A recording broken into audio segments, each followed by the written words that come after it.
છોકરાઓ, આપણે chemical kinetics means કે રાસાયણિક ગતિકી ચેપ્ટરની શરૂઆત કરી છે, જેમાં શરૂઆતના આપણે 2 વિડીયો બનાવી દીધા છે.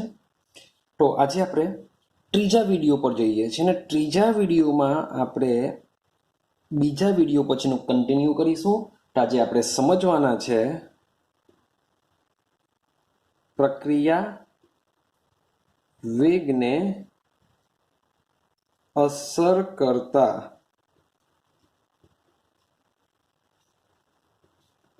પરિબળો. પ્રક્રિયા વેગને અસર કરતા પરિબળો.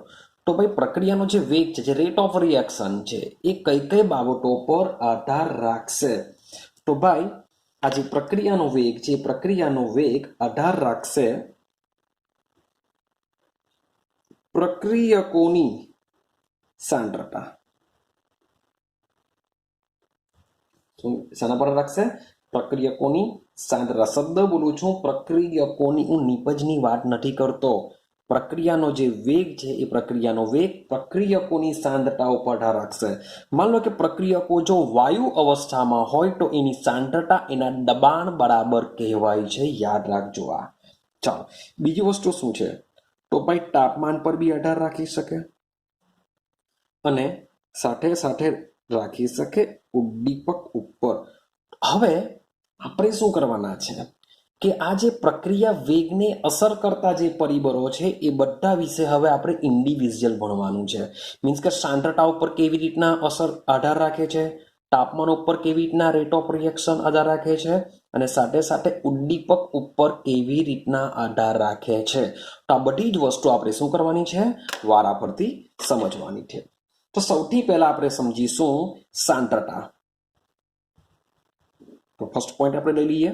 પ્રક્રિયકોની સાંદ્રતા કેવી રીતના પ્રક્રિયા વેગ પર અસર કરે છે એને આપણે સમજીએ. તો જોઈએ વેગનો સાંદ્રતા પર આધાર. વેગનો સાંદ્રતા પર આધાર. ચાલો જોજો. માન લો કે મારી પાસે કોઈ રિએક્શન છે, એની અંદર મેં તાપમાન ફિક્સ કરી નાખેલું છે.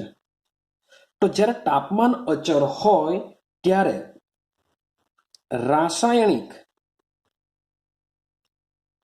પ્રક્રિયાનો વેગ, જ્યારે અચળ તાપમાને જે રાસાયણિક પ્રક્રિયાનો જે વેગ છે એ વેગ ભાઈ 1 અથવા વધારે પ્રક્રિયકો અથવા નિપજોની સાંદ્રતા પર આધાર રાખે છે. એટલે કે એક પ્રક્રિયક, માન લો કે હું HI નું વિઘટન કરું તો મને મળશે H2 વત્તા I2 અને 2 મોલ લેવા પડશે. તો આમાં એક જ પ્રક્રિયક છે. માની લઉં કે હું H2 અને O2 સાથે રિએક્શન કરાવીને બનાવું છું પાણી. તો ભાઈ આ પ્રોસેસમાં 2 પ્રક્રિયકો છે. કોઈ એવી રિએક્શન બી હોઈ શકે જેમાં 3 પ્રક્રિયકો હોઈ શકે. માટે એક અથવા વધારે પ્રક્રિયકો અથવા જે નિપજ બને છે એ નિપજની સાંદ્રતા પ્રક્રિયાના વેગ ઉપર અસર કરતી હોય છે. ક્લિયર થાય છે? તો સમજો. તો હવે બરાબર સેન્ટેન્સ સમજો. તો ભાઈ પ્રક્રિયાના વેગને, શબ્દ બોલું છું, પ્રક્રિયાના વેગને પ્રક્રિયકોની સાંદ્રતાના પર્યાયમાં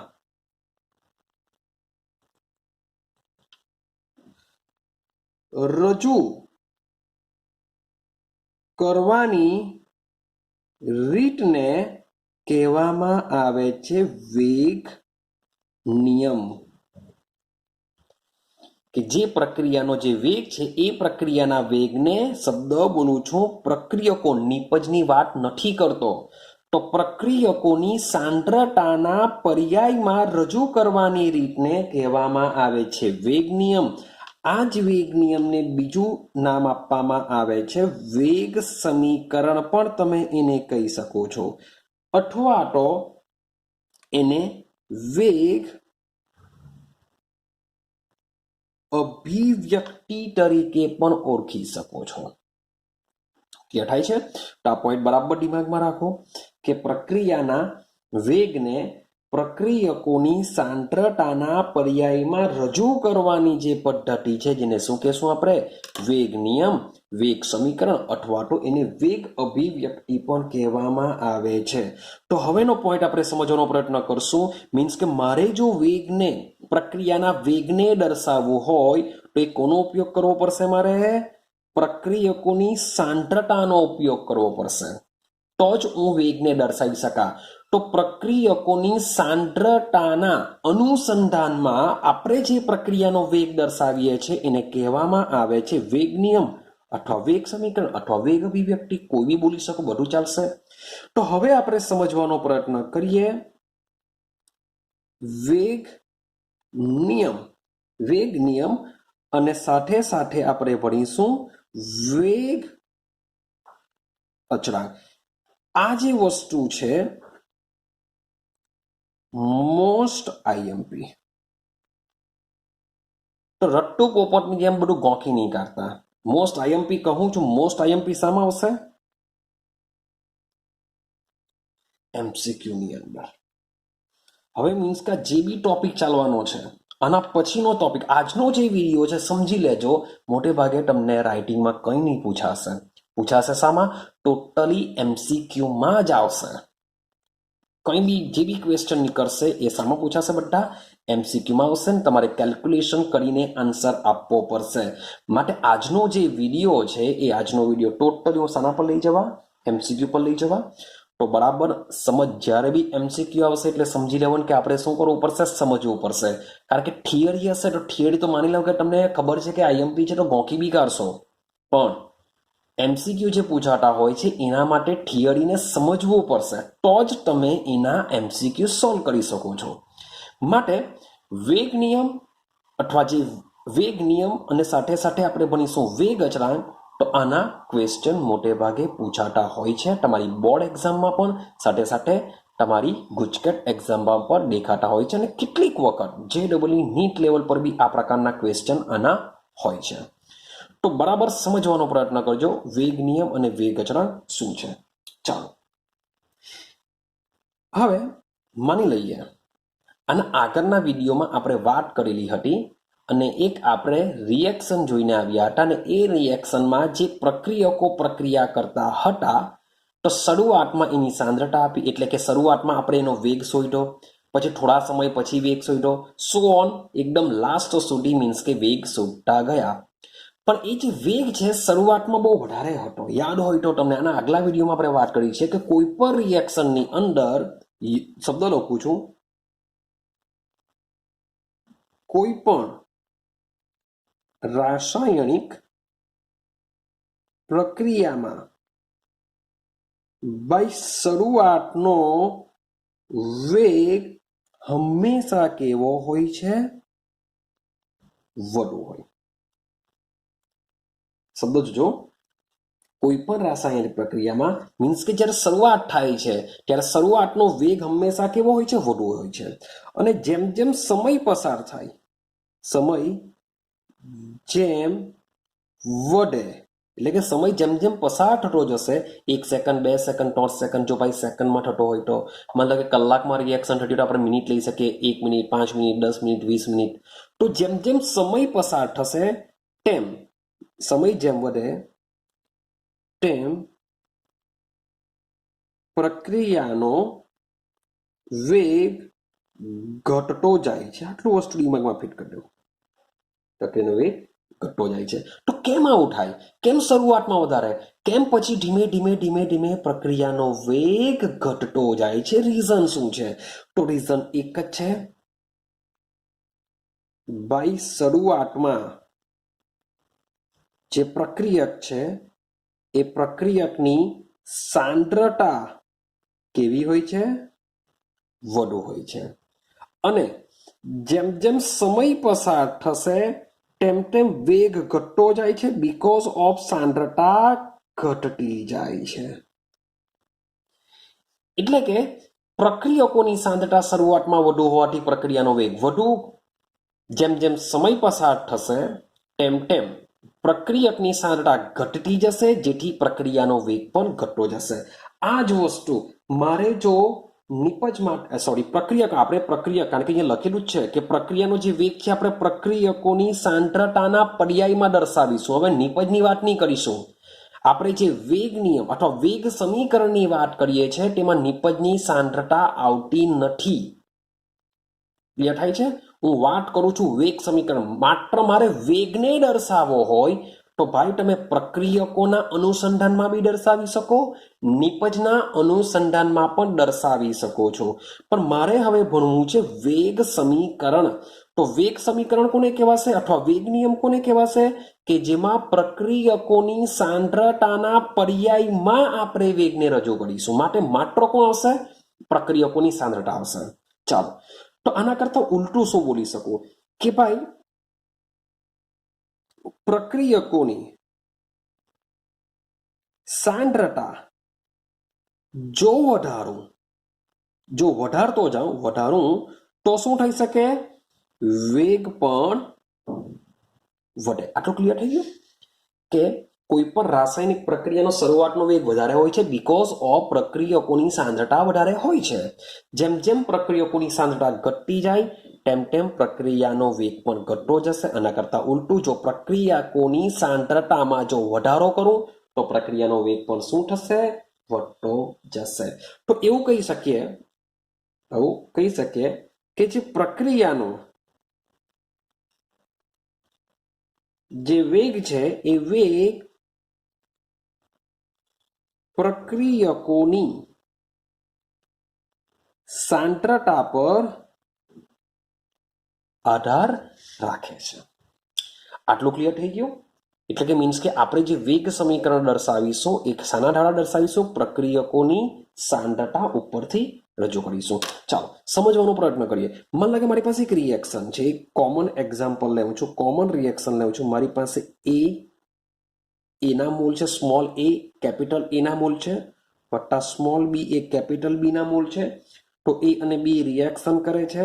સ્મોલ સી એટલે કે કેપિટલ સી ના સ્મોલ સી મોલ વત્તા સ્મોલ ડી કેપિટલ ડી ના મોલ. આ રીતની નિપજ તમને મળે છે. તો આ જે સ્મોલમાં જે આપેલું છે એ બી સી ડી, આ શું છે? પ્રક્રિયકો અને નિપજોના તમે મોલ પણ કહી શકો અથવા કહી શકો તત્વ યોગ મિતીય ગુણાંક, એટલે કે મોલ જ થશે. પ્રક્રિયકો અથવા નિપજોના શું છે? તત્વયોગમિતીય ગુણાંક છે. એ અને બી પ્રક્રિયકોના છે, સી અને ડી નિપજના તત્વયોગમિતીય ગુણાંકો છે. હવે આ જે રિએક્શન છે એ રિએક્શનને બરાબર સમજજો. હવે યાદ રાખજો, હવે આ રિએક્શનને મારે વેગ સમીકરણ તરીકે દર્શાવવું છે. હું કઈ રીતે દર્શાવવા? આવડવું જ જોઈએ. તો આ રિએક્શનને મારે જો વેગ સમીકરણ તરીકે દર્શાવવું હોય તો હું શું લખા? વેગ. શું લખા? વેગ ચલે છે. પ્રક્રિયકો કોણ છે? એ અને બી. તો લખી દેશું આપણે એની સાંદ્રતા ઇન્ટુ બીની સાંદ્રતા. કારણ કે સાંદ્રતા છે એટલે ચોરસ કૌંસ આવશે. કારણ કે પ્રક્રિયકોની સાંદ્રતાના અનુસંધાનમાં દર્શાવીએ છીએ. હવે એના જે આગળના જે એ અને બી છે, હું એ અને બી તરીકે નથી લખતો, એની જગ્યાએ હું લખું છું એક્સ વાય. આ એક્સ અને વાય શું છે એ પણ આપણે આ જ વિડીયોની અંદર આપણે સમજવાના છે. રેડી છે? એ આના પછીનો ટોપિક છે. હું હમણાં એના વિશે વાત નથી કરતો. તો આ રીતના આપણે શું કરી શકીએ છીએ? દર્શાવી શકીએ છીએ. હવે એક્સ અને વાયની મેં કેમ એ અને બી ની લખ્યા? કેમ એક્સ અને વાય લખ્યા? એ જ રાખજો. જો હવે જ્યાં ઘાતાંક પર એક્સ અને વાય છે, ઘાતાંક પર જે મેં એક્સ અને વાય લખેલા છે એ યાદ રાખજો પ્રક્રિયકોના તત્વ યોગમિતીય ગુણાંક હોઈ પણ શકે અથવા ન પણ હોઈ શકે. આ સેન્ટન્સને બરાબર દિમાગમાં ફિટ કરજો કે જ્યાં ઘાતાંક ઉપર મેં જે x અને y લખેલા છે એ પ્રક્રિયકોના તત્વયોગમિતીય ગુણાંક મીન્સ કે સ્મોલ a અને સ્મોલ b હોઈ શકે, એટલે કે x બરાબર સ્મોલ a હોઈ પણ શકે અથવા x is not equal to a હોઈ શકે, એટલે કે હોઈ શકે અથવા ન પણ હોઈ શકે. એમ નથી કહેવાતો કે આ સ્મોલ a છે એટલે અહીંયા આવશે જ, આ સ્મોલ b છે એટલે અહીંયા આવશે જ, ના એવું નથી. હોઈ બી શકે અથવા ન બી હોઈ શકે. સેમ y બરાબર b હોઈ પણ શકે અથવા y ના પણ હોઈ શકે, કઈ જરૂરી નથી. એટલે કે જ્યારે પણ આપણે રિએક્શન સંતુલિત રાસાયણિક પ્રક્રિયા તમને આપી હોય અને એની આગાડી જે તમારે તત્વયોગમિતીય ગુણાંકો છે એ ગુણાંકોને આ રીતના વેગ સમીકરણ દર્શાવતી વખતે ઉપર લખી ન શકો અથવા લખી શકો પણ એ કેવી રીતના ખબર પડશે, શું લખવું પડશે, તો હજુ બી વિડીયોને જરાક જોતા જાઓ, કન્ટિન્યુ કરતા જાઓ. ચાલો સમજો, આપણે આગળ વધીએ. ભાઈ અહીંયા તમને ચલ દેખાય છે, અહીંયા શું છે, ચલ દેખાય છે, એ આપણે ચલને કાઢી નાખીએ. તો ચલને જો કાઢી નાખું તો વેગ ચલ કાઢી નાખું, એની જગ્યા મૂકા ઇઝ ઇક્વલ ટુ કે. અચળાંક કયો મુકાવું અને કે શું આપણે સપ્રમાણતા અચળાંક ઇઝ ઇક્વલ ટુ કે મૂકી દેવા, બાકીનું સંકેત બેઠું a raise two x into b raise to y. Clear છે? તો આ જે સમીકરણ છે, આ સમીકરણ છે એ સમીકરણને વેગ સમીકરણ કહેવાશે. શું કહેવાશે? વેગ સમીકરણ. પણ હજુ પણ આ જે સમીકરણ છે એને હું શું કરું છું, વિકલન વેગ સમીકરણ તરીકે દર્શાવું. સાદા તરીકે દર્શાવું છું, વિકલન વેગ સમીકરણ તરીકે દર્શાવું છું. હવે આ જે વેગ છે એ વેગને પણ યાદ કરો, આગળના વિડીયોમાં આપણે સમજાવીને આવ્યા છે કે વેગને કેવી રીતે દર્શાવી શકાય. તો માન લો કે મારી પાસે આ ઉપરની જ રિએક્શન છે અને હું હમણાં છોડી દઉં છું.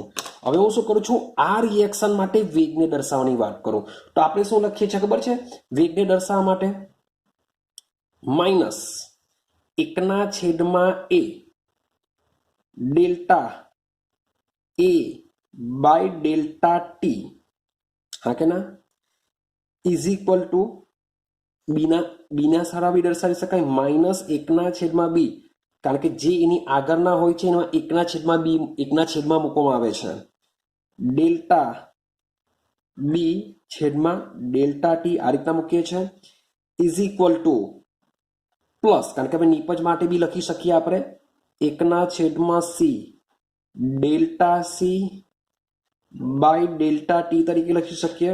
સેમ ડી ના અનુસંધાનમાં બી લખી શકાય 1/d ડેલ્ટા ડી છેદમાં ડેલ્ટા ટી. આ આપણે વેગ માટે આ બધામાંથી કોઈ પણ એક વસ્તુ લખી શકીએ છીએ. મીન્સ કે એના અનુસંધાનમાં બી લખી શકીએ, બીના અનુસંધાનમાં બી લખી શકીએ, મે બી વેગ તો સીમાં બી લખી શકાય, ડીમાં પણ લખી શકાય.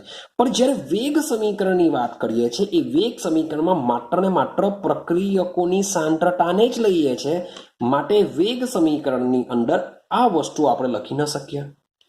તો ભાઈ તમે એના અનુસંધાનમાં બી આ લખી શકો, આના અનુસંધાનમાં પણ આ લખી શકો, એટલે કે -1/a delta a by delta t is equal to, એટલે કે આ વેગની જગ્યાએ તમે આ વસ્તુ અહીંયા મૂકી શકો છો, વેગની જગ્યાએ તમે આ વસ્તુ અહીંયા મૂકી શકો છો. માટે આ બંને માટે હું કોમન લખું છું, જરાક સમજો, ડેલ્ટા આર. જો અહીંયા સ્મોલ ડી મેં લખેલો છે કારણ કે અહીંયા લખેલું છે વિકલન વેગ, આપણે કેમ ત્વરિત વેગ મેળવીએ છીએ એ માટે લખીએ છીએ -dr બાય dt, એટલે મીન્સ કે આ જે વસ્તુ લખ્યું મેં વેગ માટે લખેલું છે ઇઝ ઇક્વલ ટુ કે a raise two x into b raise to y. આ સમીકરણને કહેવામાં આવે છે વિકલન વેગ સમીકરણ તરીકે આપણે ઓળખીએ છીએ. આ રીતના તમને લખતા આવડવું જોઈએ. ક્લિયર છે? હવે આજે કે તમને જે દેખાય છે જે આપણે સપ્રમાણતા અચળાંક કહીએ છીએ, આને શું કહીશું આપણે? સપ્રમાણતા અચળાંક. તો આ સપ્રમાણતા અચળાંકને આપણે કહેશું હવે વેગ અચળાંક. યાદ રાખજો, આને કહેશું વેગ અચળાંક. વેગ અચળાંક કહેશું. ક્લિયર છે? માટે એવું કહી શકાય કે જે પ્રક્રિયાનો જે વેગ છે એ આપણે શું કરીએ છીએ, પ્રક્રિયકોના પર્યાયો. આ પ્રક્રિયકોના પર્યાયોનો મતલબ શું થાય કે મારી પાસે કોઈ રિએક્શન હોય, એ રિએક્શનમાં કયા કયા પ્રક્રિયકો છે એ આપણે દર્શાવીએ છીએ, એને કહેવાય પર્યાયો. શું કહેવાશે એને? પર્યાયો. એટલે કે રિએક્શનમાં એ પ્રક્રિયક છે, બી પ્રક્રિયક છે, તો એના અનુસંધાનમાં દર્શાવે છે, એટલે કે એના પર્યાયો. ક્લિયર? તો પ્રક્રિયા વેગ એક એવો નિયમ છે કે જેને દર્શાવવા માટે આપણે પ્રક્રિયકોની સાંદ્રતાના પર્યાયમાં પ્રક્રિયાના વેગને દર્શાવીએ છીએ, જેને આપણે વેગ સમીકરણ તરીકે ઓળખીએ છીએ. ક્લિયર? અને ફરીથી પાછું રિપીટેશન કરું કે આ જે એક્સ અને વાય જે મેં પ્રક્રિયકોની સાંદ્રતાના ઘાતાંકમાં મૂક્યા છે એ પ્રક્રિયક એ અને પ્રક્રિયક બી ના તત્વયોગમિતીય ગુણાંક હોઈ પણ શકે અથવા તો ન પણ હોઈ શકે. હવે આપણે એક રિએક્શન, આ તો કોમન રિએક્શન છે, હવે આપણે એક રિએક્શન દ્વારા સમજવાનો પ્રયત્ન કરીએ. ચાલો સમજો. એક રિએક્શન લઈ લઉં છું. મારી પાસે આ સંતુલિત રાસાયણિક પ્રક્રિયા છે. NO ગેસ પ્લસ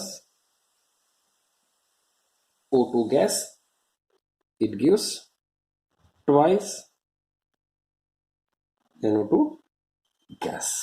ચાલો, તો મારી પાસે આ એક આવી રીતના સમથિંગ આપેલ છે, NO plus O2 it gives twice NO2. એક રિએક્શન છે, સંતુલિત છે રિએક્શન. ચાલો હવે સમજો કે આ જે રિએક્શન છે એ રિએક્શન ભાઈ આપેલી છે. હવે મારે આને વેગ સમીકરણ તરીકે દર્શાવવું છે, તો કેવી રીતના દર્શાવી શકાય?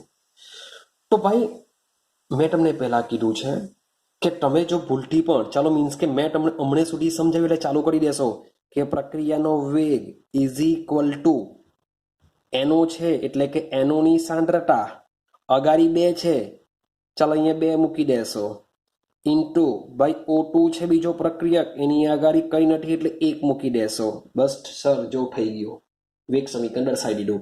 તો ભાઈ જરૂરી નથી કે આ જે સોરી ફ્રેન્ડ, હજુ કે મૂકવાનો ભૂલી ગયો, કે આવશે. તો જરૂરી નથી કે આ તમારું રિએક્શન સાચું જ પડે ને હું એમ બી નથી કહેતો કે ખોટું પડે. કેમ? કારણ કે મેં તમને કીધેલી છે પોસિબિલિટી કે પ્રક્રિયાનો વેગ ઇઝ ઇક્વલ ટુ કે પ્રક્રિયકોના પર્યાયો એટલે કે પ્રક્રિયકો છે એનો, બીજો પ્રક્રિયક છે O2, આની ઉપર હમણાં હું શું મૂકું છું? એક્સ અને વાય મૂકું છું. કારણ કે એક્સ બરાબર 2, વાય બરાબર 1 હોઈ પણ શકે અથવા ન પણ હોઈ શકે. તો એ ખબર કેવી રીતના પડશે કે આની પાસે આપણે શું મૂકીશું? તો એના માટે પ્રયોગ કરવામાં આવે. આપણે પ્રયોગ સમજીએ છીએ. આપણે પ્રયોગ કરતા નથી પણ પ્રયોગને સમજવાનો પ્રયત્ન કરીએ છીએ. જરાક સમજો. પ્રયોગમાં આપણે ટોટલ 4 પ્રયોગ એ લોકોએ કરેલા છે. આપણે 4 પ્રયોગ આ રીતના સમજીએ અને સમજતા જજો. માની લઉં છું કે આ મારી પ્રારંભિક એનોની સાંદ્રતા છે.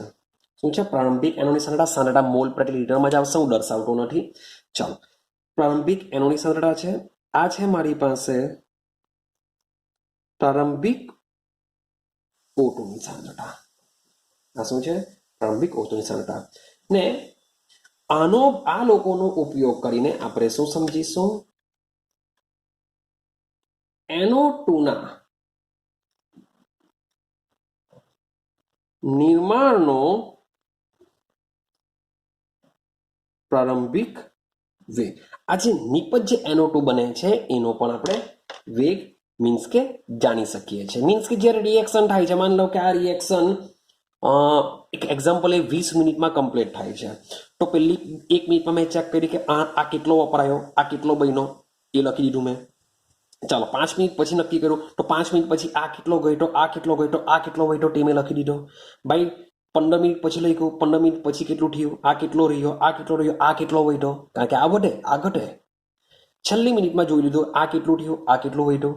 તો આ રીતના કરીને આપણે પ્રયોગો કરીને મીન્સ કે આ લોકોના વેગ જાણી શકીએ છીએ, એટલે કે સાંદ્રતા જાણી શકીએ છીએ. તો જ્યારે પહેલો પ્રયોગ કરવામાં આવ્યો ત્યારે પ્રારંભિક સાંદ્રતા જાણવા મળી NO ની 0.30, ત્યારે O2 ની બી સાંદ્રતા જાણવા મળી 0.30. ત્યારે NO2 નો જે પ્રારંભિક વેગ છે એ જાણવા મળ્યો 0.096. જાણવા મળ્યો 0.096 જાણવા મળ્યું. આ કેવી રીતના જાણી શકાશે? તો આપણે આનો જો વેગ જાણવો હોય તો યાદ છે delta minus delta r by delta t ના અનુસંધાનમાં આપણે આ પ્રક્રિયાનો વેગ જાણી શકીએ છીએ, કારણ કે આનો વેગ છે આ સાંદ્રતા છે, માટે આનો વેગ minus delta r by dt અથવા તો plus delta p by delta t દ્વારા આપણે આનો વેગ જાણી શકીએ છીએ, જે આપણે આગળના વિડીયોમાં સમજીને આવ્યા છે. જે પહેલો જ એક્ઝામ્પલ છે એ પહેલા એક્ઝામ્પલનો ઉપયોગ કરીને શોધી શકીએ છીએ. અહીંયા માત્ર ને માત્ર તમને ડેટા આપી દીધેલા છે. ચાલો બીજી વાત કરીએ. હવે બરાબર સમજો. શરૂઆતમાં મેં શું કરેલું છે, ચલો પહેલા હું ડેટા બધા લખી કરું, પછી તમને સમજાવવાનો પ્રયત્ન કરું. 0.60, 0.30, ત્યારે વેગ જાણવા મળ્યો 0.384 જેટલો જોવા મળ્યો. ભાઈ ત્રીજો પ્રયોગ કર્યો, ત્રીજા પ્રયોગની અંદર 0.30, આની સાંદ્રતા 0.60, ત્યારે પ્રક્રિયાનો વેગ જાણવા મળ્યો 0.192. ચોથો પ્રયોગ કર્યો 0.60, 0.60, 0.768. ચાલો સમજો. તો આપણે પ્રક્રિયાના વેગનું માપન જે કરીએ છીએ એ પ્રક્રિયાના વેગનું માપન સાંદ્રતાના અનુસંધાનમાં કરીએ છીએ. હવે કેવી રીતના? તો પ્રક્રિયાનો વેગમાં જે ફેરફાર છે ક્યાં તો કોઈ એક પ્રક્રિયકની સાંદ્રતા ફેરફાર કરીને અથવા તો બંને પ્રક્રિયકોની સાંદ્રતામાં ફેરફાર કરીને પ્રક્રિયાનો વેગ આપણે જાણી શકીએ છીએ. કોઈ એક પ્રક્રિયકની સાંદ્રતામાં બી ચેન્જ કરી શકીએ અથવા તો બંને પ્રક્રિયકોની સાંદ્રતામાં ફેરફાર કરીને આપણે પ્રક્રિયાનો વેગ જાણી શકીએ છીએ, ને એ આ રીતના આપણે પ્રક્રિયાના વેગના ડેટા મળે છે. રેડી? હવે આ ડેટાને બરાબર સમજવાનો પ્રયત્ન કરીએ. હવે શરૂઆતમાં તમે ચેક કરશો તો શરૂઆતમાં બંનેની પ્રક્રિયકોની સાંદ્રતા કેવી રાખેલી છે? સેમ રાખેલી છે. બંનેની અચળ છે શરૂઆતની, અને મને કંઈક આ રીતનો પ્રક્રિયાનો વેગ મળે છે.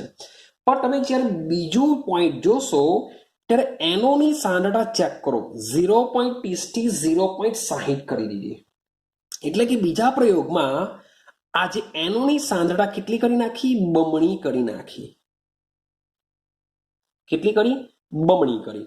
હવે બમણી કરવાને લીધે પ્રક્રિયાનો જો આ જેમ છે તેમ સેમ રાખી, આ સરખી રાખી, જે O2 ની સાંદ્રતા છે જેટલી છે એટલી જ રાખી. ફક્ત ને ફક્ત શું કર્યું? NOની સાંદ્રતા બમણી કરી દીધી. હવે NOની સાંદ્રતા જો બમણી કરવામાં આવી તો જ્યારે પ્રક્રિયાનો વેગ છે જોવા મળ્યો 0.384, મીન્સ કે 0.96 કરતા આ જે વેગ છે કેટલો જોવા મળ્યો? 4 ગણો વધુ જોવા મળ્યો. કેટલો જોવા મળ્યો? 4. પ્રક્રિયાનો વેગ છે એ 4 ગણો વધુ જોવા મળ્યો. તો એનો મતલબ શું થાય કે ભાઈ પ્રક્રિયાનો જે વેગ છે 4 ગણો થાય છે. ક્યારે થાય છે? જ્યારે NOની સાંદ્રતા, પહેલા રિએક્શન વેગ સમીકરણ લખી દઉં પાછો, તો વેગ ઇઝ ઇક્વલ ટુ કે NO2. આ તો ફિક્સ રહેવાનું. હવે આપણે માત્ર જાણવાનો પ્રયત્ન કરીએ છીએ કે x અને y ની જગ્યાએ શું હોઈ શકે. તો જ્યારે NOની સાંદ્રતા બમણી કરવામાં આવી છે ત્યારે પ્રક્રિયાનો વેગ 4 ગણો થાય છે. એટલે બમણી કરતા 4 ગણો થાય છે, માટે NO પર શું લખવામાં આવે છે? વર્ગ કરવામાં આવે છે.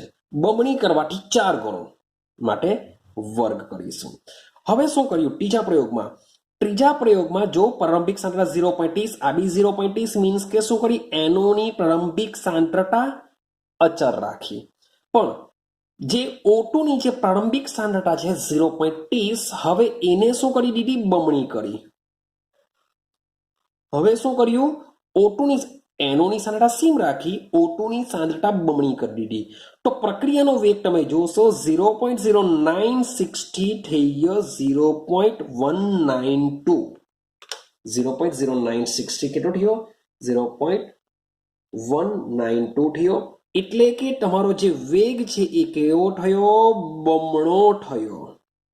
શરૂઆત કરતા પ્રક્રિયાનો વેગ એપ્રોક્સિમેટલી કેટલો થઈ જશે? બમણો થઈ જશે. જો બમણી કરી તો બમણો થયો. જો શબ્દ સમજો, બમણી કરી તો બમણો થયો. માટે O2 ની સાંદ્રતા ઉપર આ રીતના 1 મૂકવામાં આવે છે. O2 ની સાંદ્રતા પર કેટલો મૂકવામાં આવે છે? 1 મૂકવામાં આવે છે. તો આ રીતના પ્રક્રિયકોની સાંદ્રતા ઉપર આ જે ઘાતાંક મૂકવામાં આવે છે એ આ રીતના મૂકવામાં આવે છે. એનો મતલબ એમ થાય કે આ જે પ્રક્રિયકોના જે ઘાતાંક છે, ઘાતાંક હંમેશા આપને પ્રયોગ દ્વારા જ નક્કી કરી શકીએ.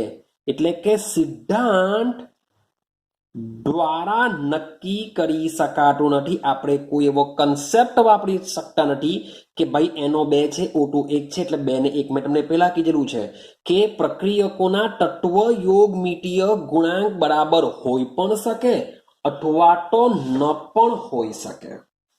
તો આ જે રિએક્શન છે, આ રિએક્શનની અંદર પ્રક્રિયકો જે વેગ સમીકરણ છે, વેગ સમીકરણમાં પ્રક્રિયકોના જે પર્યાયો છે એના ઘાતાંકમાં બેઠા જ તત્વો યોગમિતીય ગુણાંકો જેવા આવી જાય છે ને વેગ સમીકરણ તમારું સાચું બની જશે. પણ માની લેવું કે મારી પાસે રિએક્શન છે CH plus Cl2. It gives CCl4 plus HCl. હવે તમે જો કે મારે જો પ્રક્રિયાનો વેગ દર્શાવવો હોય તો પ્રક્રિયાનો વેગ is equal two K into CHCl3 ની સાંદ્રતા, Cl2 ની સાંદ્રતા. હવે સવાલ એવો આવશે કે CHCl3 અને Cl2 પર હું કેટલા મૂકું? CHCl3 અને Cl2 પર કેટલા મૂકો? એક ક્વેશ્ચન માર્ક ઊભો થશે કે ભાઈ કઈ નથી અગાડી એટલે હું શું એક મૂકી દઉં તત્વ યોગમિતીય ગુણાંક પ્રમાણે? તો ભાઈ ખોટું પડશે. તમારે અહીંયા આના ઘાતાંકમાં કેટલા મૂકવાના છે 100% પ્રયોગ દ્વારા જ ખબર પડશે. મીન્સ કે આ પ્રાયોગિક મૂલ્ય છે. પ્રયોગ દ્વારા જ તમે ડિસાઇડ કરી શકો. એમને સિદ્ધાંત મીન્સ કે અગાડી 1 લખી દઉં અહીંયા કંઈ નથી એટલે 0, ના, એવું કંઈ નહીં થશે. એ પ્રયોગ દ્વારા જ ખબર પડશે. ને પ્રયોગ દ્વારા આની જે વેલ્યુ હોય છે એ કેટલી હોય છે? અહીંયા 1 ને અહીંયા હોય છે 1/2. તો એનો મતલબ એમ થાય કે ભાઈ બધી રિએક્શન તમારે યાદ રાખવી પડશે. તમારા ચેપ્ટરમાં જેટલી પણ રિએક્શન આવતી હશે આ રીતની, પહેલા આપણે NO વાળી જોઈ લીધું તો એના માટે બી આ યાદ રાખવું પડશે. સેમ ક્લોરોફોર્મ માટે, ક્લોરોફોર્મની જ્યારે Cl2 સાથે રિએક્શન કરીએ છીએ ત્યારે CCl4 વત્તા HCl જે બને છે, તો આ માટે પ્રક્રિયાનું જે વેગ સમીકરણ છે જેમાં Cl2 પર કેટલા હોય છે? 1/2 હોય છે. આ બી તમારે શું કરવું પડશે? યાદ રાખવું પડશે. કારણ કે બીજી કોઈ રિએક્શન આપી નહીં શકે. કેમ નહીં આપી શકે? કારણ કે આપણી પાસે આપણે કે એક્ઝામમાં પ્રયોગ કરવા નથી જવાના. હા, પણ જો તમને આવા ડેટા જો આપેલા હોય, પ્રક્રિયકની સાંદ્રતા જો આપેલી હોય તો એનો ઉપયોગ કરીને આપણે આવા ઘાતાંકો મેળવી શકીએ છીએ. એ વસ્તુ 2 નંબરની છે. પણ માત્ર MCQની અંદર તમને આવા ડેટા કોઈ આપ્યા જ નથી ને રિએક્શન આપી દીધી અને તમને પૂછ્યું કે ભાઈ એને વેગ સમીકરણ તરીકે દર્શાવો, તો ભાઈ આની ઉપર કેટલા લખવા એ આપણે યાદ રાખવું પડશે. અને મોટે ભાગે તમને એક્ઝામમાં તમારી બુકમાં જે હશે એવી જ રિએક્શન આપશે. કારણ કે આ પ્રાયોગિક મૂલ્ય છે, પ્રાયોગિક રાશિ છે, સૈદ્ધાંતિક નથી. કોઈ સિદ્ધાંત વાપરી નહીં શકીએ. માટે આ ચેપ્ટરમાં આ જે રિએક્શનો આવે છે એ રિએક્શનોને વેગ સમીકરણ દ્વારા જે દર્શાવીએ છીએ તો એના ઘાતાંકમાં જે વસ્તુ મૂકીએ છીએ એ વસ્તુ તમારે યાદ રાખવું પડશે. સેમ માનો કે મારી પાસે એક બીજી રિએક્શન લઈ લઈએ,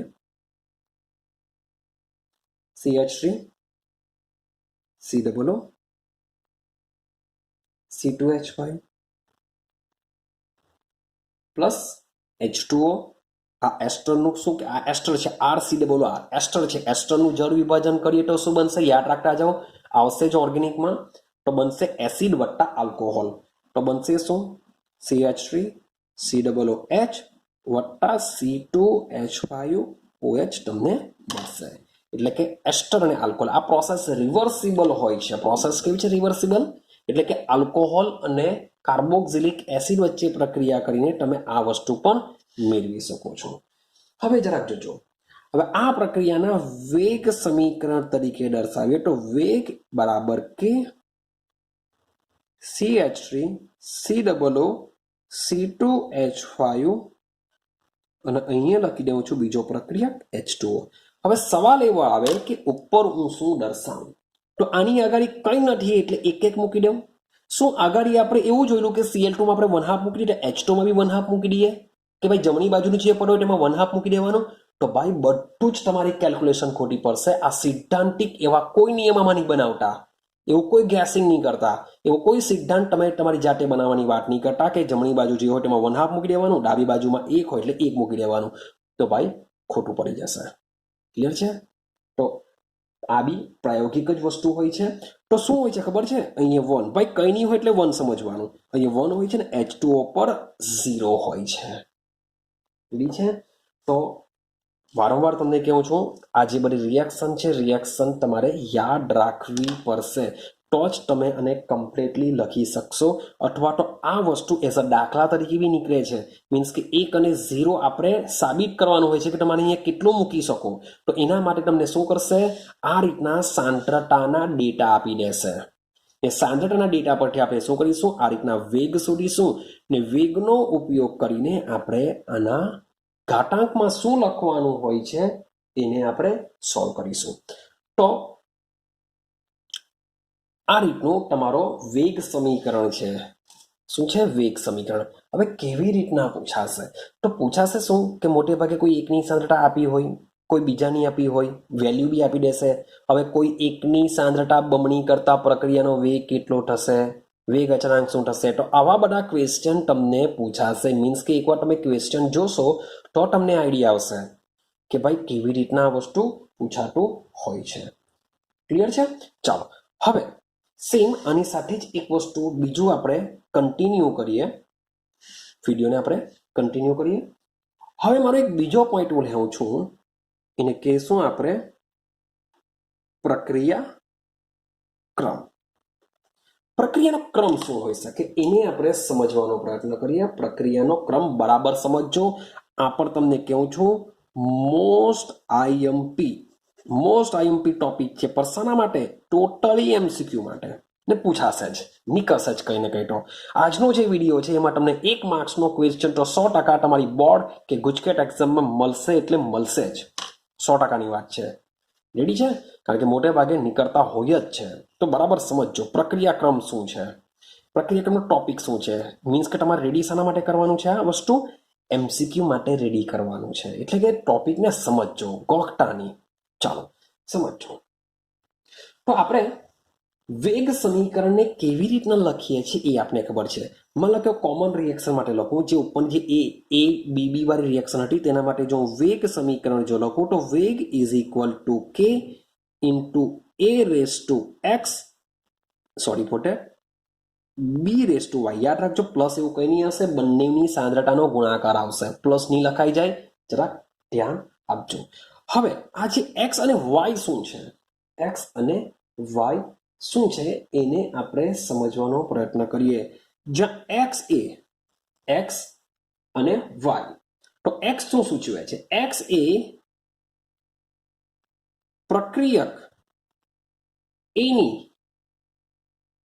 સાંદ્રતામાં ભાઈ ફેરફાર સૂચવશે. કે માન લો કે અહીંયા હું 1 મૂકું તો ભાઈ a નો વર્ગ, એટલે કે જે બી વેલ્યુ હશે એનો 1 ઘાત, સોરી 2 મૂકું તો એનો વર્ગ કરવો પડે, 3 મૂકું તો એનો ઘન કરવો પડે. સેમ વાય શું છે? પ્રક્રિયક બી ની સાંદ્રતામાં થતો ફેરફાર દર્શાવે છે. હા કે ના? ક્લિયર છે? ચાલો હવે બરાબર સમજો. માની લો કે આ બંનેનો સરવાળો કરું, આ બંનેનો સરવાળો કરું એટલે કે હું એક્સ પ્લસ વાય કરી દેવું. હું શું કરું છું? જેટલા બી પ્રક્રિયકો હોય એ બધા પ્રક્રિયકોને આપણે એકચ્યુઅલી દર્શાવવા જ પડે. બધા પ્રક્રિયકોને આપણે દર્શાવવા પડશે. તો એ 2 પ્રક્રિયકો છે ને એ બંને પ્રક્રિયકોનું જે ઘાતાંક છે એ ઘાતાંકનો આ રીતના જો સરવાળો કરું તો મને મળી જશે પ્રક્રિયાનો ક્રમ મળી જશે. શું મળી જશે મને? પ્રક્રિયાનો ક્રમ. માની લો કે કોઈ રિએક્શન આવી છે, A plus B into B plus C into C, it gives, એક જ નિપજ આપે છે એવું આપણે સમજીએ. આપણે એવું કંઈ કામ નથી, મારે તો પ્રક્રિયકોનું કામ છે. તો આને કેવી રીતે દર્શાવી શકાય? તો પ્રક્રિયાનો વેગ ઇઝ ઇક્વલ ટુ કે એની સાંદ્રતા ઇન્ટુ બીની સાંદ્રતા ઇન્ટુ સીની સાંદ્રતા. તો ભાઈ એ બી સી આપણે ઉપર લખી નથી શકતા, કારણ કે તત્વયોગિતીય ગુણાંક હોઈ પણ શકે અથવા તો ન પણ હોઈ શકે. માટે હું લખું છું અહીંયા એક્સ વાય ઝેડ. તો તમે આ રિએક્શનનો, આ પ્રક્રિયાનો જો તમારે પ્રક્રિયા ક્રમ જાણવો હોય તો તમારે શું કરવું પડશે? X plus y plus z કરવું પડશે. તો એની જે બી વેલ્યુ આવશે એને શું કહેવામાં આવે છે? એનો પ્રક્રિયાનો ક્રમ કહેવામાં આવે છે. શું કહેવામાં આવશે? એનો પ્રક્રિયાનો ક્રમ. આટલું ક્લિયર થયું? તો હવે સમજો, તમારે જો પ્રક્રિયા ક્રમની વ્યાખ્યા લખવી હોય તો કેવી રીતના લખી શકો? તો આપણે વેગ સમીકરણ દર્શાવીએ છીએ. તો આપણે શું લખીશું? વેગ સમીકરણમાં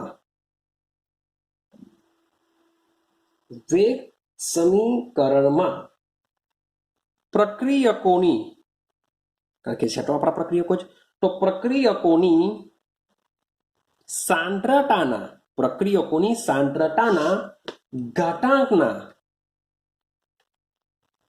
ઘાતાંકના સરવાળા ને રાસાયણિક પ્રક્રિયાનો ક્રમ કહેવામાં આવે છે. એને શું કહેવામાં આવે છે? રાસાયણિક પ્રક્રિયાનો ક્રમ. બહુ સિમ્પલ છે પ્રક્રિયાનો ક્રમ, કે આપણે આ રીતના વેગ સમીકરણ દર્શાવીશું, જેમાં પ્રક્રિયકોના જે ઘાતાંકો હોય છે એ ઘાતાંકોનો જો સરવાળો કરવામાં આવે તો આપણને શું મળશે? આ રીતના પ્રક્રિયાનો ક્રમ મળી જશે. હવે સમજો, હું જ્યારે માત્ર એના સંદર્ભમાં પૂછવામાં આવે, માત્ર એના સંદર્ભમાં, તો ભાઈ આ એક્સની જે વેલ્યુ હોય છે એના સંદર્ભમાં જો પ્રક્રિયાનો ક્રમ પૂછે તો એક્સની વેલ્યુ જ માત્ર લખવાની. જો તમને બીના સંદર્ભમાં પ્રક્રિયાનો ક્રમ પૂછે તો બીના ઘાતાંકમાં જે કિંમત હશે એની જ વેલ્યુ લખવાની. જો સીના સંદર્ભમાં પ્રક્રિયાનો ક્રમ પૂછે તો માત્ર ઝેડની વેલ્યુ લખવાની. ચાલો સમજો, માની લો કે આપણે બધી રિએક્શન જોઈને આવ્યા, એ રિએક્શનને પાછું રિપીટેશન કરીએ એટલે તમને પાછું બધું ક્લિયર થઈ જશે અને આપણે પ્રક્રિયા ક્રમને જરાક ઊંડાણમાં સમજીએ. ચાલો, તો હું સૌથી પહેલી રિએક્શન આપણે જે ભણીને આવીએ એટલે રિએક્શન પાછી યાદ બી આવી જાય કે NO પ્લસ O2, બોલો શું બનશે ભાઈ? NO2 બનશે. અહીંયા 2 મોલ લખી દેવા. તો આ જે પ્રક્રિયા છે, આ પ્રક્રિયાનો વેગ કઈ રીતે દર્શાવાય? તો પ્રક્રિયાનો વેગ ઇઝ ઇક્વલ ટુ કે. શું લખીશું? NO ની સાંદ્રતા, O2 ની સાંદ્રતા. ચલો, NO ઉપર શું મૂકીશું? યાદ કરો, 2. O2 ઉપર શું મૂકીશું? 1 મૂકીશું. તો આ જે પ્રક્રિયા છે, તો આના માટે પ્રક્રિયાનો ક્રમ ઇઝ ઇક્વલ ટુ શું થશે? 2 + 1 ઇઝ ઇક્વલ ટુ થઈ જશે 3. તો તમને આ રિએક્શન ખાલી આપેલી હોય, આ જ રિએક્શન બેઠી આપેલી હોય અને પૂછી કરે પ્રક્રિયાનો ક્રમ જણાવો. આવું નહીં આપેલું હોય કે ભાઈ તમે 2 + 1 કરીને આન્સર મળી જશે. ખાલી રિએક્શન આપેલી હશે અને એ રિએક્શન પરથી પ્રક્રિયાનો ક્રમ પૂછશે. માટે મેં તમને કીધું કે આ 2 ને 1 બધું યાદ રાખવું પડશે, તો જ તમે પ્રક્રિયાનો ક્રમ જાણી શકો. પ્રક્રિયાનો ક્રમ ટોટલ કેટલો આવશે? 3. હવે આ જ પ્રક્રિયા તમને આપે અને પૂછે કે NO ના સંદર્ભમાં પ્રક્રિયાનો ક્રમ જણાવો, તો NO ના સંદર્ભમાં પ્રક્રિયાનો ક્રમ આવશે માત્ર 2. ક્વેશ્ચન પૂછાયો હોય, આ રિએક્શન આપેલી હોય અને પૂછે O2 ના સંદર્ભમાં પ્રક્રિયાનો ક્રમ જણાવો, તો O2 ના સંદર્ભમાં પ્રક્રિયાનો ક્રમ આવશે 1. પણ તમને પૂછે કે પ્રક્રિયાનો કુલ ક્રમ જણાવો અથવા પ્રક્રિયાનો ક્રમ જણાવો, તો પ્રક્રિયાનો ક્રમ બરાબર શું થાય? 2 + 1, એટલે કે પ્રક્રિયકોની સાંદ્રતાના ઘાતાંકનો સરવાળો કરો, જે વેલ્યુ મળશે એ ટોટલ પ્રક્રિયાનો ક્રમ મળી જશે. ક્લિયર થાય છે? માન લો કે સેમ એ જ રીતના આપણે બીજી રિએક્શન જોઈને આવ્યા. યાદ કરો, મેં તમને કીધેલું છે કે બધી રિએક્શન તમારે યાદ રાખવાની છે. તો CH3Cl, ક્લોરોફોર્મની જ્યારે Cl2 સાથે રિએક્શન કરવામાં આવે છે ત્યારે બને છે CCl4 વત્તા HCl બને છે. હા કે ના?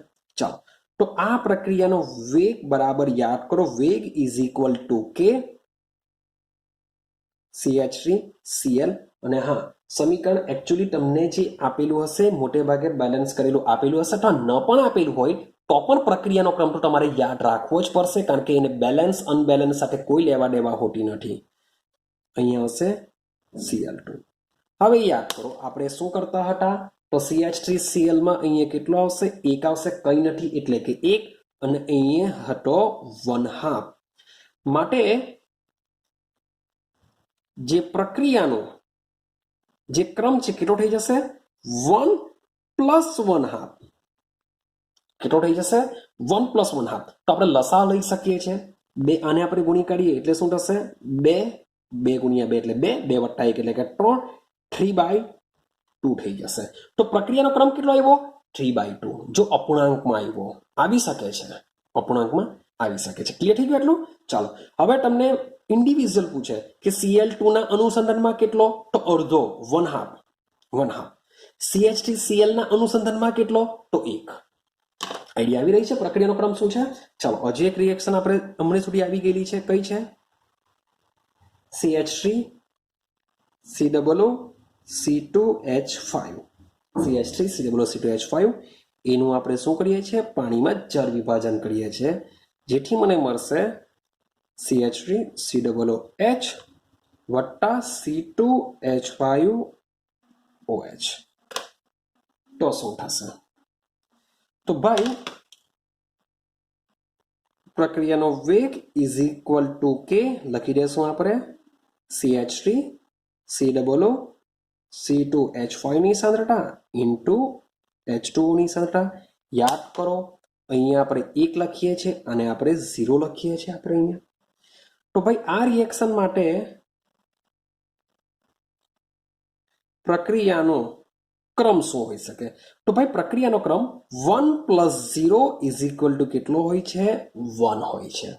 પણ H2 ના સંધાનમાં જો તમને પ્રક્રિયાનો ક્રમ પૂછે તો એને કહેવાશે 0 કહેવાશે, 0 ઓર્ડર રિએક્શન. પ્રક્રિયાના ક્રમને ઇંગ્લિશમાં શું કહેવામાં આવે છે, ઓર્ડર ઓફ રિએક્શન. તો આને 0 ઓર્ડર રિએક્શન કહેવાશે. અને એસ્ટર R એટલે કે મીઠાઈ ઇથેનોએટ, તો એના સંદર્ભમાં કહેવાશે ફર્સ્ટ ઓર્ડર રિએક્શન, પ્રથમ ક્રમની પ્રક્રિયા. આ કહેવાશે H2 ના અનુસંધાનમાં 0 ક્રમની પ્રક્રિયા. પણ આખી પ્રક્રિયાનો ક્રમ આવશે 1, એટલે કે પ્રથમ ક્રમની પ્રક્રિયા આ કહેવાશે. એકચ્યુઅલી આને કહેવામાં આવે છે આભાસી પ્રથમ ક્રમ, કારણ કે H2O છે પણ એ નથી બરાબર, શૂન્ય સાંદ્રતા છે. માટે આવી પ્રક્રિયા માટે એક શબ્દ બોલવામાં આવે છે, આભાસી પ્રથમ ક્રમની પ્રક્રિયા કહેવામાં આવે છે. શું કહેવાશે એને, આભાસી પ્રથમ ક્રમની પ્રક્રિયા કહેવાશે. ક્લિયર થયો છે? તો મેં તમને આટલા જે એક્ઝામ્પલ આપ્યા એના પરથી આપણે પ્રક્રિયા ક્રમ વિશે એક સેન્ટેન્સ લખી શકીએ કે પ્રક્રિયાનો જે ક્રમ છે એ ક્રમ શૂન્ય પણ હોઈ શકે, 1 પણ હોઈ શકે, 2 પણ હોઈ શકે, 3 પણ હોઈ શકે, અને સાથે સાથે અપૂર્ણાંક પણ હોઈ શકે. હું માઇનસ નથી વાત કરતો, આવશે તો 100% પ્લસમાં જ, હું માઇનસની વાત નથી કરતો કે ભાઈ પ્રક્રિયાનો ક્રમ માઇનસમાં આવે, ધનમાં આવે, શૂન્ય આવે. ના, હું વાત કરું છું પ્રક્રિયાનો ક્રમ શૂન્ય બી હોઈ શકે, 1 હોઈ શકે, 2 હોઈ શકે, 3 હોઈ શકે, 4 હોઈ શકે, 5 હોઈ શકે, એનમાં ક્રમની બી હોઈ શકે.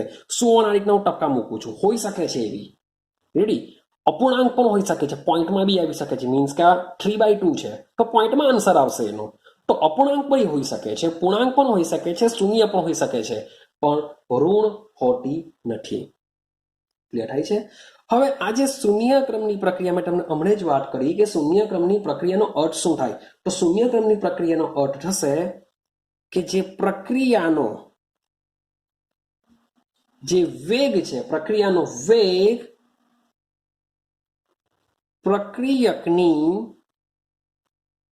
સાંદ્રતાથી શું છે, સ્વતંત્ર છે.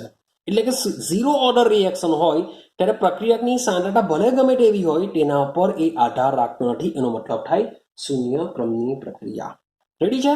ચાલો હવે જરાક સમજવાનો વાત કરજો. હું વાત કરું છું પ્રક્રિયકો રિએક્શન વિશે વાત કરીએ. ચાલો, મોટે ભાગે તમને એક્ઝામમાં જે આપશે એ શું કરશે, સમતોલિત રાસાયણિક પ્રક્રિયા આપશે. જે બી આપશે એ બેલેન્સ કરેલી રિએક્શન આપશે. તો આ સમતુલિત રાસાયણિક પ્રક્રિયા પરથી શું તમે ડિસાઇડ કરી શકો કે આ રિએક્શન એક જ સ્ટેપમાં થતી હશે? આઈડિયા આવે છે? મીન્સ કે રિએક્શનને જોઈને તમે એવું ડિસાઇડ નથી કરી શકતા કે જે સમતુલિત રાસાયણિક પ્રક્રિયા છે એ એક જ તબક્કામાં થતી હોય છે એવું કહી ન શકાય. કે જે રાસાયણિક પ્રક્રિયા છે એ રાસાયણિક પ્રક્રિયાને જોતા આપણે એવું કહી નહીં શકીએ કે એ એક જ તબક્કામાં થતી હોય. પણ એના પરથી એક વસ્તુ લખી શકીએ, જો તમારી રાસાયણિક પ્રક્રિયા એક જ તબક્કામાં થતી હોય, એક જ તબક્કામાં જો તમારી થતી હોય તો એવી પ્રક્રિયાઓને યાદ રાખજો કહેવામાં આવે છે પ્રાથમિક પ્રક્રિયાઓ.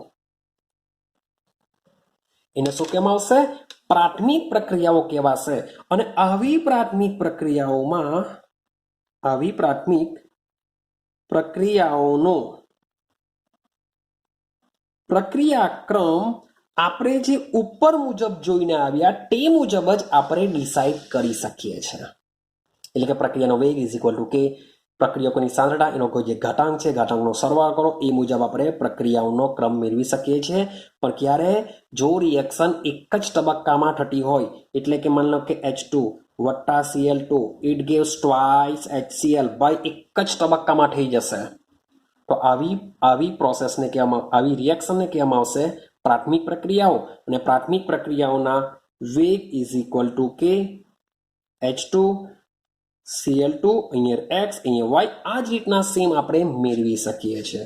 પણ સવાલ એવો આવે કે માની લો એક કરતા વધુ તબક્કામાં થતી હોય તો શું કરશું? તો જ્યારે તમારી રાસાયણિક પ્રક્રિયા એક કરતા વધારે તબક્કામાં થતી હોય તો આવી પ્રક્રિયાઓને કહેવામાં આવે છે જટિલ પ્રક્રિયા.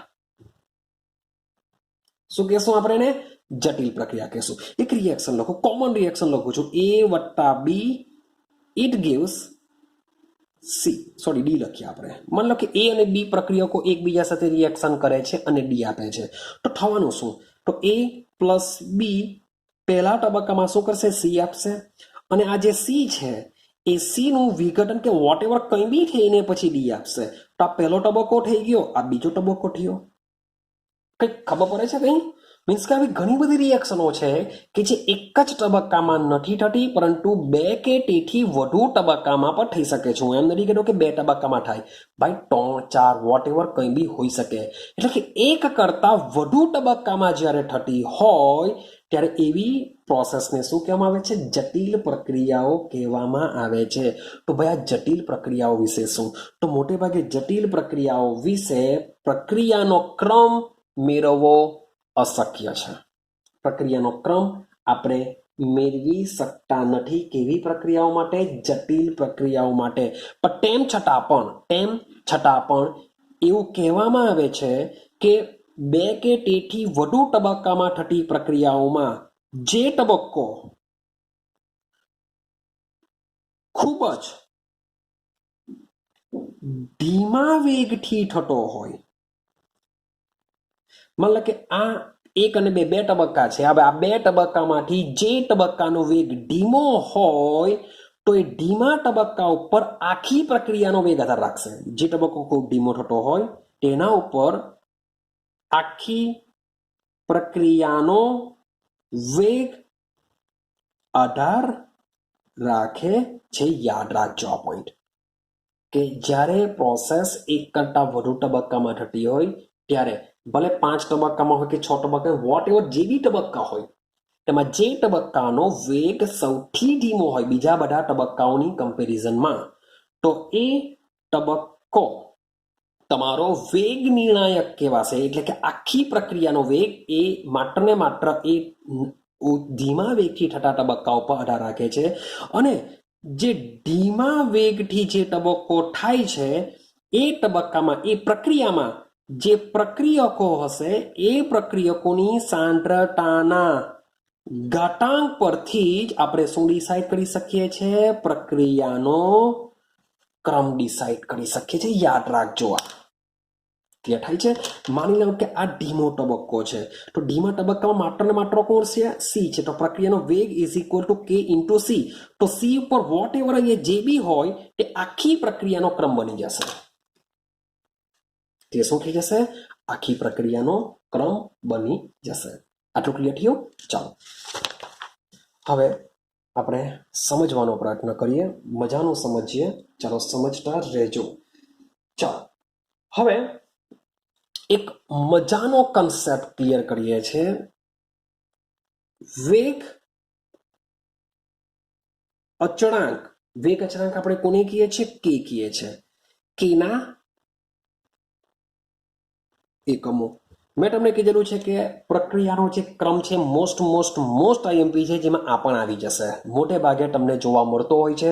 બોર્ડની એક્ઝામમાં બી જોવા મળી શકે, ગુજકેટમાં બી જોવા મળી શકે, JEE નીટ લેવલ પર બી પ્રક્રિયાનો ક્રમ અથવા તો વેગ અચળાંક કેના એકમો જોવા મળતા હોય છે. તો બરાબર સમજજો. અને એક ટ્રીક છે, એ ટ્રીકનો ઉપયોગ કરીને તમે શોધી શકો છો. કેવી રીતના? માન લો કે કોમન રિએક્શન છે A plus B, it gives C plus D capital B. આ રીતની તમારી રિએક્શન છે. તો આ પ્રક્રિયા માટે વેગ ઇઝ ઇક્વલ ટુ કે A ઇન્ટુ B. હું શું લખી શકું? A અને B નહીં લખી શકું, પણ એની જગ્યાએ લખા X Y. હું એમ નથી કહેતો કે ભાઈ A અને B નહીં આવી શકે, આવી બી શકે અથવા ન પણ આવી શકે. એ શું છે? પ્રાયોગિક રાશિ છે, પ્રયોગ દ્વારા જ મળશે. માટે કોમન એક્ઝામ્પલમાં આ રીતના લખીએ છીએ. હવે કે આ બંનેનો સરવાળો X plus Y is equal two લખું છું N. એટલે કે કંઈ પણ હોઈ શકે ભાઈ. 0 પ્લસ 1 પણ હોઈ શકે ભાઈ. અપૂર્ણાંકમાં બી આ લોકો હોઈ શકે, પૂર્ણાંકમાં બી હોઈ શકે. એટલે N એટલે કે આપણી પ્રાકૃતિક સંખ્યા. શું હશે? પ્રાકૃતિક સંખ્યા છે, માટે મેં લખેલો છે N. અને આના બરાબર શું કહી શકાય? પ્રક્રિયાનો ક્રમ, જે આપણે અગાડી સમજીને આવ્યા છે. ક્લિયર છે? ચાલો હવે મારે તો શું કરવો છે? વેગ અચળાંક કેનો એકમ જાણવો છે. વેગ અચળાંક કેનો એકમ જાણવો છે. સૌથી પહેલા સમજો, આ જે સાંદ્રતા છે, શું છે? સાંદ્રતા. હવે સાંદ્રતાનો એકમ શું હોય છે? મોલ પ્રતિ લીટર હોય છે. સાંદ્રતાનો એકમ શું હોય છે? મોલ પ્રતિ લીટર હોય છે. ભાઈ આ વેગ હોય છે, વેગનો એકમ શું હોય છે? યાદ કરો, મોલ પ્રતિ લીટર ઇન્ટુ 1/સમય, એટલે કે મોલ પ્રતિ લીટર પ્રતિ સમય. એટલે કે વેગનો એકમ તમે જોવા જશો તો વેગનો એકમ શું થશે? સાંદ્રતાના છેદમાં સમય. આવું બી કહી શકો તમે, સાંદ્રતાના છેદમાં સમય. અને આ લોકોનો એકમ શું કહી શકો? મોલ પ્રતિ લીટરની જગ્યાએ સાંદ્રતા. એટલે કે સમજી લેજો કે મોટે ભાગે જે સાંદ્રતા હોય છે એ મોલ પ્રતિ લીટરમાં જ હોય છે. માટે હું મોલ પ્રતિ લીટર નથી લખતો, માત્ર હું લખા સાંદ્રતા. હવે આ જે રિએક્શન છે, મારે કેનો એકમ જાણવો છે. તો કેનો એકમ જાણવા માટે હું શું કરા? કેને કરતા બનાવું. કેને કરતા બનાવું. તો કે બરાબર શું થાય? વેગ છેદમાં A raise to X B raise to Y. કે બરાબર વેગ બ્રેકેટમાં A raise to X B raise to Y. આટલું ક્લિયર છે? ચલો હવે બરાબર સમજવાનો પ્રયત્ન કરજો. ભાઈ જે વેગ હોય છે એ વેગનો એકમ શું છે? સાંદ્રતાના છેદમાં સમય. શું હોય છે? સાંદ્રતાના છેદમાં સમય હોય છે. હા કે ના? ચાલો હવે A raise to X B raise to Y નો એકમ શું હોય છે એની જો વાત કરીએ તો ભાઈ બંને માટે કોમન લખી શકીએ, કારણ કે બંને માટે શું હોય છે? સાંદ્રતા હોય છે. બંને માટે શું હોય છે? સાંદ્રતા. એટલે કે બંને માટે હું સાંદ્રતા લઈ લઉં, બ્રેકેટમાં લખું છું ભાઈ સાંદ્રતા.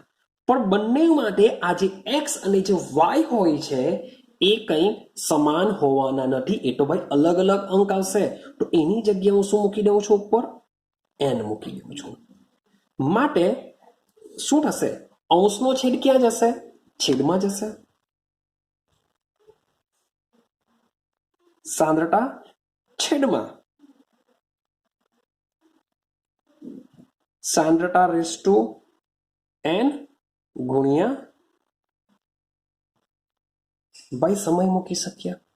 तो आ जे सूत्र है ए सूत्र तमारे बराबर दिमाग में फिट करी देवानुं छे, कारण के क्वेश्चन निकळशे ज के जे केनो एकम जे छे केनो एकम मोटे भागे तमने एक्जाम में जोवा मळतो होय छे। ए केवा क्वेश्चन निकळशे ए तमने पछी वात करूं। सौथी पहेला आटलुं दिमाग में फिट करी लेवुं के केनो एकम जाणवो होय तो तमारे आटलुं याद राखवुं पड़शे। सांद्रता छेदमां सांद्रता रेस टू n, सांद्रता रेस टू n गुणिया समय। आ जे वस्तु है फिक्स रहेशे, आ सांद्रता भी फिक्स रहेशे, खाली n बदलाशे। केवी रीतना हवे समजो, आपणे आ n ने कहीए छे प्रक्रियानो क्रम कहीए छे, कारण के x + y એટલે કે પ્રક્રિયાનો ક્રમ જ આપશે, n એટલે કે પ્રક્રિયાનો ક્રમ। તો ભાઈ પ્રક્રિયાનો ક્રમ તો ઘણા બધા હોઈ શકે। મેં તમને કીધું છે કે પ્રક્રિયા તમારી શૂન્ય ક્રમની બી હોઈ શકે। કયા ક્રમની હોઈ શકે? શૂન્ય क्रमनी प्रक्रिया पण होई सके। जो शून्य क्रमनी प्रक्रिया होय तो n बराबर शुं मूकवा पड़े? 0 मूकवा पड़े। n बराबर शुं मूकवुं पड़शे? 0। तो आपणे हवे 0 मूकवानो प्रयत्न, सॉरी फॉर डेट, हवे आपणे 0 मूकवानो प्रयत्न करीए। समझो कि आ n नी जग्याए 0 जो मूकी देव तो शुं थाय? तो सांद्रताना छेदमां सांद्रता उपर 0 गुणिया 1 छेदमां समय मूको, कारण के ए बिचारो तो एमनेम ज रहेवानो छे, कई फरक नहीं पड़वानो एमां। हवे कोईना बी माथा उपर 0 होय एनो मतलब शुं थशे? 1। कोईना बी माथा उपर गमे तेटली मोटी वेल्यू होय एना माथा उपर जो 0 होय तो एनो मतलब थई जशे 1। एटले आ आखुं शुं थई जशे? 1 थई जशे। माटे एकम कयो बनी जशे? सांद्रताना छेदमां समय बनी जशे। એટલે કે શૂન્ય ક્રમની જો પ્રક્રિયા હોય તો એ શૂન્ય ક્રમની પ્રક્રિયા માટે તમારો કેનો એકમ શું બની જશે? सांद्रताना छेदमां समय રહેશે। હવે सांद्रता શામાં હોય છે? મોલ પ્રતિ લિટર। તો મૂકી દો મોલ પ્રતિ લિટર પ્રતિ સમય। તો આ શૂન્ય ક્રમની પ્રક્રિયા માટે કેનો એકમ બની જશે? ઉતરે છે દિમાગમાં? હા કે ના? ચાલો હવે આપણે સમજવાનો પ્રયત્ન કરીએ પ્રથમ ક્રમ। प्रथम क्रमनी जो प्रक्रिया होय तो शुं थाय? हवे प्रथम क्रमनी प्रक्रिया होय तो n बराबर आपणे 1 मूकवुं पड़शे, हाँ के ना? तो n बराबर जो मानी लऊं के हूँ 1 मूकूं तो सांद्रता छेदमां सांद्रतानी उपर हूँ शुं करी देवा? 1 मूकी देवा गुणिया 1 छेदमां समय। तो आ सांद्रता सांद्रता 1 छे એટલે બેઠું એ જવાનું, सांद्रता सांद्रता કેન્સલ થઈ જશે તો એકમ બની જશે 1 છેદમાં समय એટલે કે સમય ઇનવર્સ। તો જ્યારે પણ તમારી રાસાયણિક પ્રક્રિયા પ્રથમ ક્રમની હશે ત્યારે કેનો એકમ કયો હશે? સમય ઇનવર્સ હશે। સમય વોટ એવર જેમાં બી આપેલો હોય તેમાં minute inverse, second inverse, hour inverse, whatever જે બી હોય તે, પણ મોટે ભાગે આપણે સેકન્ડ લેશું તો આનો એકમ બનશે મોલ પ્રતિ લિટર પ્રતિ સેકન્ડ, આનો એકમ બનશે સેકન્ડ ઇનવર્સ। સેમ માની લો કે તમારી પ્રોસેસ હોય છે દ્વિતીય ક્રમની, तो द्वितीय क्रमनी हशे तो बनशे शुं? n बराबर 2। तो मूकीए आपणे सांद्रता छेदमां सांद्रता उपर स्क्वेर मूकी दो गुणिया 1 छेदमां समय। ए तो कई लेवा देवा नथी, ए तो आपणे अलग ज राखीशुं। तो शुं थशे? हवे समझो, मानी लो कि आ बेने जो उपर लई जाऊं, हवे अहींया कई नथी એટલે 1 समझीए तो 1 - 2 थशे। अथवा तो एवं समझो कि सांद्रता ने आ 1 कैंसल कर नाखीए तो एकम शुं बनी जशे? 1 छेदमां सांद्रता इंटू समय। हवे सांद्रतानो एकम होय छे मोल प्रति लीटर। तो भाई मोल प्रति लीटर એટલે કે છેદનો છેદ અંશમાં ચાલ્યું જાય તો સૂત્ર તમારો એકમ શું બનશે? લીટરના છેદમાં મોલ ઇન્ટુ સમયની જગ્યાએ માની લો કે સેકન્ડ લઈ લઉં તો આ તમારો બની જશે દ્વિતીય ક્રમની પ્રક્રિયાનો વેગ અચળાંક k માટેનો એકમ બની જશે। સેમ માની લઉં કે હું બનાવું તૃતીય ક્રમ માટે બનાવું। હવે હું શું બનાવું છું? તૃતીય ક્રમ માટે। તો તૃતીય ક્રમ માટે n બરાબર શું થવાનું? 3 થવાનું। તો આપણે મૂકીએ પાછા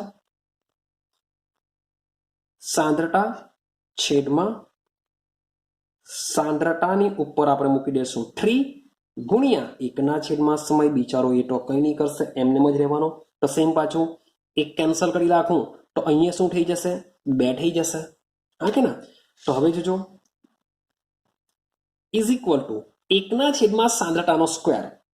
તો ભાઈ મોલનો બી સ્ક્વેર થશે, લીટરનો બી સ્ક્વેર થાય. તો એનો મતલબ એમ થાય કે છેદનો છેદ તો અંશમાં જવાનો, એટલે કે લીટર સ્ક્વેર છેદમાં mall square into second. Second ભાઈ સ્ક્વેર નહીં આવે એટલે એકલો જ છે. તો આ રીતના તમને કોઈ બી ક્રમ પૂછે, માન લો કે એનમાં ક્રમની રિએક્શન છે, એનમાં ક્રમની પ્રક્રિયા, એનમાં ક્રમની પ્રક્રિયા, તો n બરાબર n મૂકીશું. જો n બરાબર n મૂકીએ તો શું થશે? સાંદ્રતા આને બી ભાઈ બ્રેકેટમાં લખી દઈએ છીએ આપણે, કઈ ફરક નહીં પડે, તમે નહીં લખો. ભાઈ એનમાં ક્રમની પ્રોસેસ છે એટલે મારે શું કરવું પડશે? અહીંયા n મૂકવા પડશે, ગુણ્યા 1/, સમય એઝ ઇટ ઇઝ જેમ છે તેમ મૂકી દો. હવે જોજો, હવે આ n જો ઉપર લઈ જાઓ તો શું થાય? તો શું થશે? સાંદ્રતા અહીંયા એક તો છે જ, આ જો અંશમાં જાય, કારણ કે ભાઈ આધાર સરખા, ઘાતાંક જુદા જુદા અને ભાગાકારમાં છે, તો શું થશે? બાદબાકી થશે. અને છેદમાં શું મૂકી દેવા? હું સમય મૂકી દેવા. ક્લિયર? તાસાનો એકમ બની જશે ભાઈ તમારી, કેનો એકમ બની જશે? સાંદ્રતાની જગ્યાએ મોલ પ્રતિ લીટર લઈ લો તો મોલ રેસ ટુ 1 - n શું થશે? મોલ રેસ ટુ 1 - n છેદમાં લીટર રેસ ટુ 1 - n ગુણ્યા 1/, સમય. તો આ બની જશે તમારો એનમાં ક્રમની પ્રક્રિયા માટેનો એકમ બની જશે. તો ઇટ ઇઝ મોસ્ટ ઇમ્પોર્ટન્ટ છે આ, કે કેના એકમ તમને પૂછાયા કરે છે. કોઈ પણ ક્રમનો હોય, તમારે માત્ર આ જે એક એક્ઝામ્પલ છે, સાંદ્રતા છેદમાં સાંદ્રતા રેસ ટુ n ગુણ્યા સમય, એનો ઉપયોગ કરીને તમે કોઈ બી ક્રમના શોધી શકો છો. ખાલી એટલું યાદ રાખવાનું કે જે બી ક્રમ આપેલો હોય એનો અંક અહીંયા તમે મૂકી દો તો તમે આ રીતના કેના એકમો શોધી શકો છો. ક્લિયર થાય છે?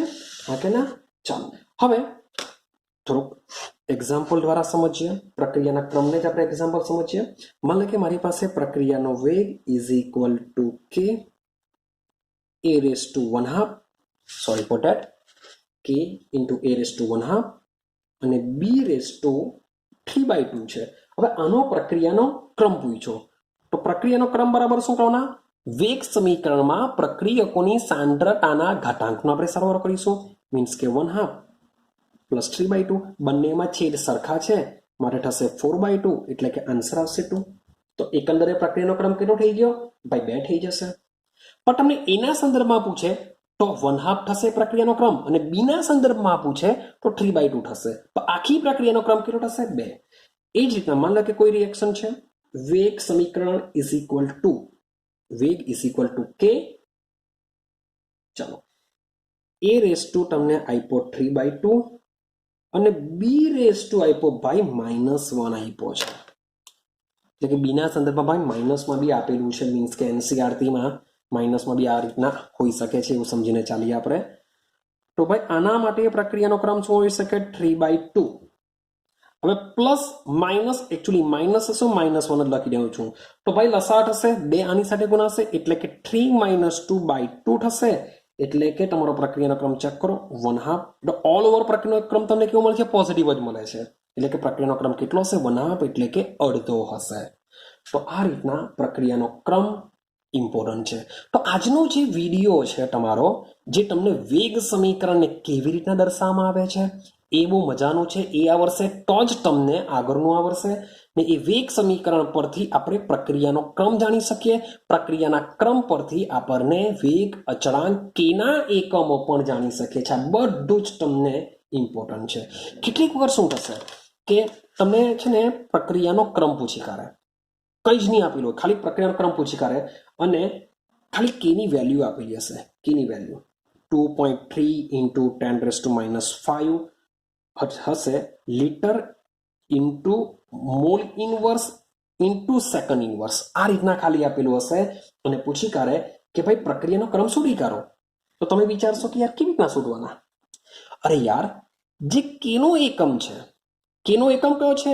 લીટર પ્રતિ મોલ પ્રતિ સેકન્ડ. લીટર પ્રતિ મોલ પ્રતિ સેકન્ડ. તો વિચારો કેનો એકમ ક્યારે આવી શકે તો ઉપર આપણે ચેક કરો દ્વિતીય ક્રમમાં ચેક કરો લીટર પ્રતિ મોલ પ્રતિ સેકન્ડ. એનો મતલબ શું થાય કે આ જે કેનો એકમ જે આના પરથી આપણે કહી શકીએ કે આ પ્રોસેસ કઈ હશે? દ્વિતીય ક્રમની હશે. પ્રોસેસ કઈ હશે? દ્વિતીય ક્રમની પ્રોસેસ હશે. માની લો કે તમને કઈ એક વેલ્યુ આપી કેની k is equal two 3 into 10⁻⁴ second inverse. આટલી વસ્તુ આપ્યું કેનું આટલું એટલે કેનો જે એકમ છે એ કેના એકમ પરથી આપણે પ્રક્રિયાનો ક્રમ જાણી શકીએ છીએ. ભાઈ સેકન્ડ ઇનવર્સ યાદ કરો. સેકન્ડ ઇનવર્સનો મતલબ શું થાય? પ્રથમ ક્રમ, સમય ઇનવર્સ. એટલે કે આ જે કેની જે વેલ્યુ આપેલી છે કેના એકમ પરથી આ પ્રોસેસ પ્રથમ ક્રમની હશે. આઈડિયા આવે છે? તો કેની વેલ્યુ કેનો જે એકમ હશે એ એકમ પરથી આપણે પ્રક્રિયાનો ક્રમ જાણી શકીએ છીએ અને સાથે સાથે પ્રક્રિયાનો ક્રમ પરથી આપણે કેનો એકમ જાણી શકીએ છીએ. તો બહુ મજાનો વિડીયો છે. મોટે ભાગે તમારી એક્ઝામમાં તમને આજના વિડીયોના ક્વેશ્ચન તમને જોવા મળશે જ. ક્લિયર છે? તો બરાબર સ્ટડી કરજો, બરાબર અભ્યાસ કરો, વિડીયોને શેર કરો, લાઈક કરો અને જો હજુ બી સબસ્ક્રાઇબ નહીં કર્યું હોય તો વિડીયોને સબસ્ક્રાઇબ કરી દેજો, કારણ કે હવે પછીનો જે વિડીયો છે એ આપણે મજાનો ભણીશું. ક્લિયર છે? ને ત્યાર પછી ચાલુ થશે આપણા મોસ્ટ ઇમ્પોર્ટન્ટ થિયરી. તમારે ડુ ઓર ડાય મોરે કરવી જ પડશે એક્ઝામ માટે. હું પહેલી થિયરી આપા હમણાં સુધી જે બી ચાલી ગયું છે હું એમ નથી કીધું કે ભાઈ થિયરીમાં પૂછાશે જ. મોટે ભાગે બધું સામાન મોટે ભાગેની જો મારા એક્સપિરિયન્સ પ્રમાણે કહું છું તો મારા એક્સપિરિયન્સ પ્રમાણે મોટે ભાગે આ બધી વસ્તુ સામાન નીકળે છે, એમસીક્યુમાં નીકળે છે. જે હું થિયરી તમને આપા એ મારા એક્સપિરિયન્સ પ્રમાણે, મારા અનુભવ પ્રમાણે કહેવા કે એ થિયરી એક્ઝામમાં નીકળતી હોય છે, બોર્ડની એક્ઝામમાં. ક્લિયર? તો મળીશું આપણે નેક્સ્ટ વિડીયોની અંદર.